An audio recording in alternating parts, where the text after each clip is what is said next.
Welcome to Sophie Daddy's channel. All right, today we are diving into something that can literally make or break a portfolio. We're talking about options. So, how do you stay on the make side of that equation? Let's get into it.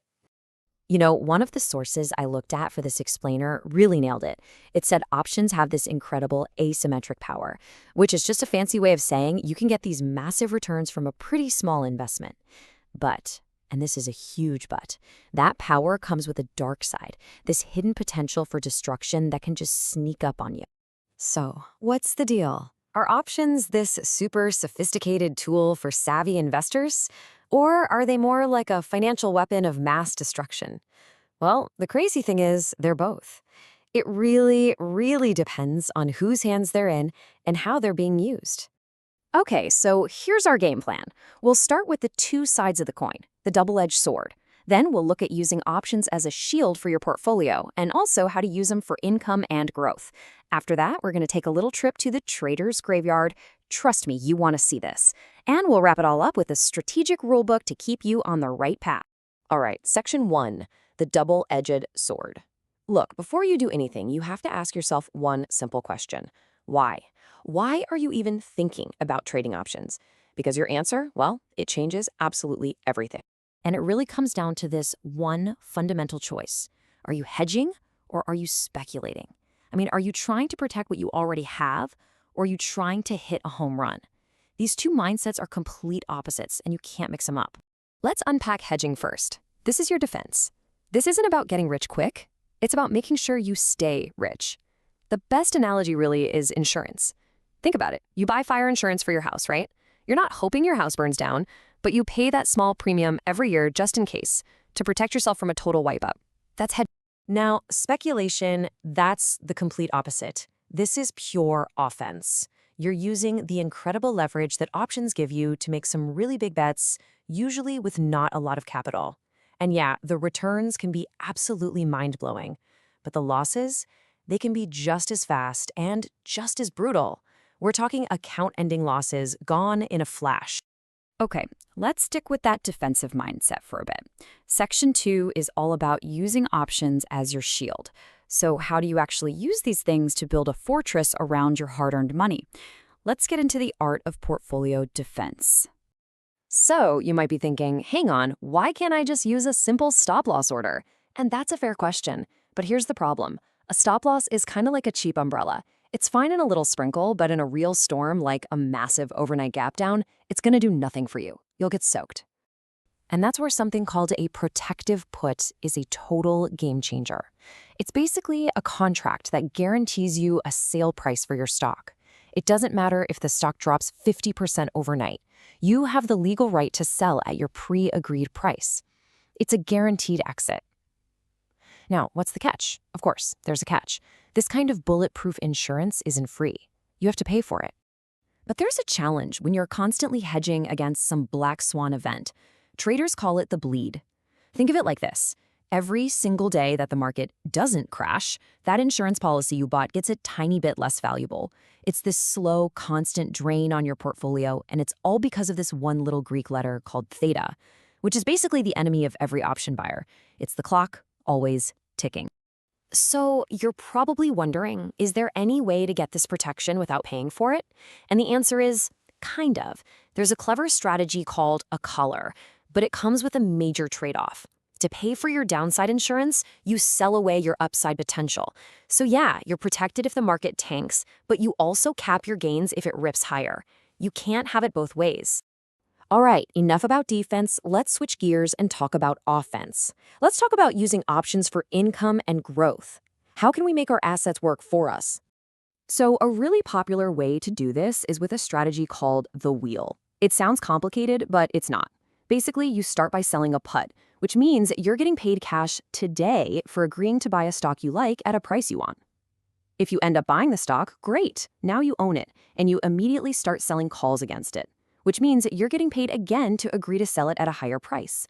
It's this awesome cycle of generating premium.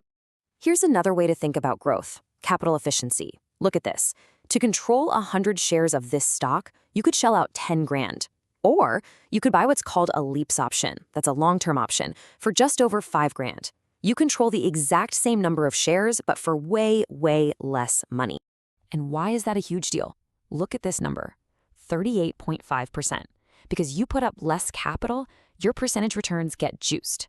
That same 20% move in the stock that would have made you a decent return now becomes a massive, almost 40% return on your option. That's leverage working for you, not against you. See, with options, you're not just betting on direction, you're also betting on volatility, how much the stock is going to swing around. And a key metric for this is IV rank. Just think of it like a volatility meter for a specific stock. It tells you if volatility is high or low compared to its own history. The simple rule of thumb, when IV rank is high, it's generally a better time to be a seller of options. When it's low, it's a better time to be a buyer. Okay, we've had fun talking about making money. Now we have to get serious. It's time to talk about the dark side. Welcome to the trader's graveyard.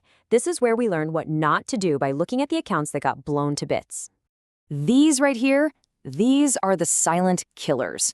Things like wide bid-ask spreads that make you lose money the second you enter a trade. We already talked about Theta, that constant time decay eating away at your premium. But then you have things like IV crush, where volatility disappears after an event like earnings and just vaporizes your option's value. And the most dangerous of all for short-term traders, gamma risk. That's where your options price can go absolutely haywire with even the smallest move in the stock. It's completely unmanageable. This all leads to one of the most famous warnings in all of finance, picking up pennies in front of a steamroller. It perfectly describes strategies that give you these small, consistent wins, day after day. You feel great, you're making money. But what you don't see is that 1 in a million risk, the steamroller, that's coming to flatten your entire account in a single trade. And please do not think this is just a theory. This happens. In November 2018, a hedge fund literally called optionsellers.com found out what happens when the steamroller hits. They were selling naked calls on natural gas, picking up their pennies. Then a freak spike in prices happened. In about 48 hours, the entire fund was wiped out. Clients lost everything and even owed their brokers more money on top of that. A total catastrophe. And look, the danger isn't just in the numbers on the screen. It's also inside your own head, especially now, with the explosion of these zero-day options, or zero DTs. They are, for all intents and purposes, financial slot machines. They trigger the same dopamine hits in your brain as gambling, and they can turn a perfectly rational investor into a degenerate gambler in no time. Okay, that was a little scary. So after all that, how do you actually navigate this minefield? How do you use the tool without it becoming a weapon? It comes down to one word: discipline. So in our final section, we're building your strategic rulebook. This is your framework for making smart, disciplined decisions. Think of this chart as your cheat sheet.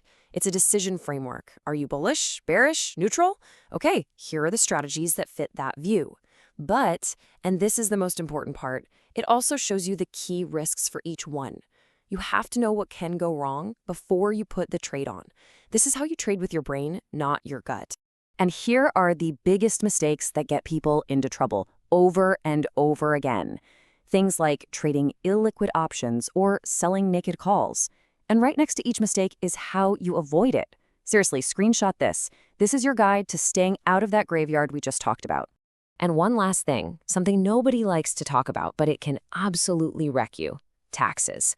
The rules are super tricky. For instance, options on indexes like the SPX get much better tax treatment than options on an ETF like SPY. And you have to understand the wash sale rule, or you could end up with a massive, and I mean massive, tax bill on trades where you actually lost money. It's a nightmare if you're not careful. So that brings us full circle right back to where we started. The difference between a tool and a weapon is discipline. Options have the power to help you build incredible wealth or to tear it all down. At the end of the day, it's not about the option itself. It's about the person using it. So the question is, which one will you choose to be?